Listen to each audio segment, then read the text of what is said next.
Hey guys, hope everybody's having a great day again. Everything's going well today. Hopefully it's sun shining right now. I don't know if it is because for me, notice I wear the same clothes every day because it's the same day for me. So it's still Sunday night for me. Hope you're doing well. Want to go over your Wednesday study guide. I will start off here with your Bible sheet. Your Bible sheet, I know it says Singing with Understanding, but the hymn is right here on your page and it's very, very easy to do this crossword puzzle. Very easy, and I'll let you know this. When I flip it over to the back, you'll notice lesson 178. And 2 more lessons, you will have completed your entire Bible book. So we'll do a little round of applause for that. All right, got that out of the way. Good job there. Second thing you'll notice is perimeter, and I'll come back to that in a moment. But then using Raje's thesaurus. All right, using his thesaurus is what you're going to do here. And again, thesauruses are just like dictionaries. You've used them before. They have guide words, and they are going to be here to, this very, very simple. You're going to use your thesaurus to help you do this. Now, one word that you need to understand. Slang. Slang. Okay? What was the word I saw? Henry Danger. They called it jank. They said somebody's invention was jank, right?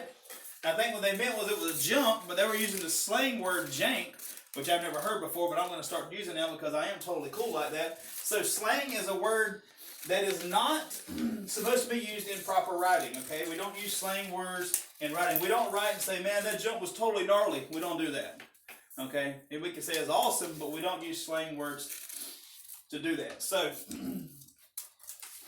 anyway, so we'll definitely, this will be easy to do.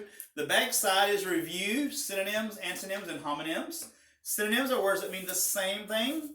Antonyms are words that mean the opposite. And homonyms are words that sound the same and they're spelled different.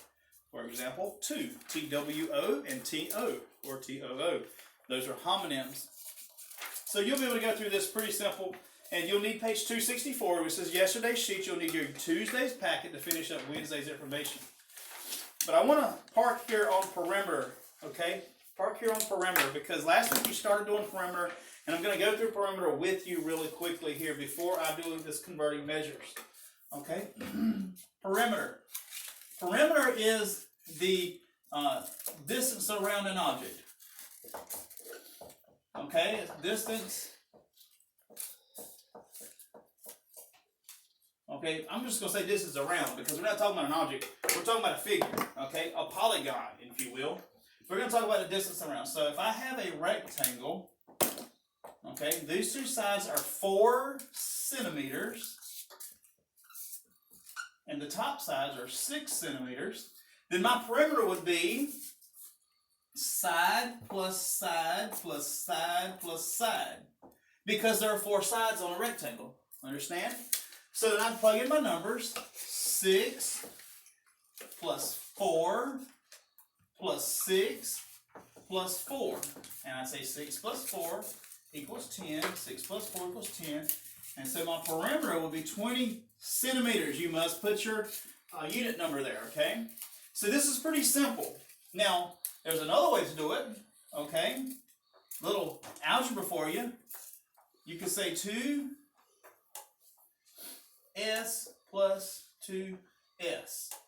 Okay? If you're using a rectangle, that is, 2 sides are 4 and 2 sides are 6. So you can say 2 times 4 gives you 8 plus 2 times 6, which gives you 12. 8 plus 12 also equals 20. Now, if you have a square, what is unique about a square? Right. All sides are equal. So all I need to know is how much one side on a square equals. And I can do for a square, P is equal 4 times S. So 4 times 3 tells me what a square is equal to. Or I can say this, 3 plus 3 plus 3 plus 3. Now if I had a triangle,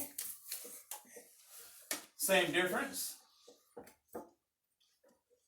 I would just 4 plus 2 plus 8. So the perimeter of this would be, we're talking about meters. 4 meters plus 2 meters is 6 meters plus 4 meters. Perimeter would equal 10 meters on that triangle there. Okay? Now, you've done this, and you did this last year, and so I won't hold you up on that. But now the problem is this. This is why it gets harder in 5th grade. What happens when you have, and again, I'm on the yellow box here. I'm going to go straight over that.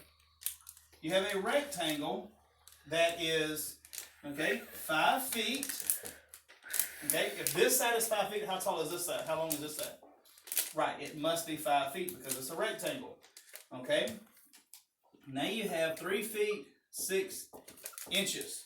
If this side is 3 feet 6 inches, then what is that side? It's also 3 feet 6 inches. Now, what in the world do we do in order to make this understandable? Because I can't add 5 plus 5 plus 3 plus 6 and all these things because I got some weird numbers here. And I actually cannot make this 3.6 either, because that also would not work. So that's a no-no. So what I've got to do is I've got to convert everything to one measure. Okay? I need to convert my feet to inches.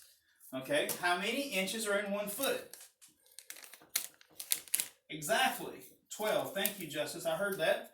So 12 inches are in 1 foot. And so 1 foot equals 12 inches. So then how many inches are in 5 feet?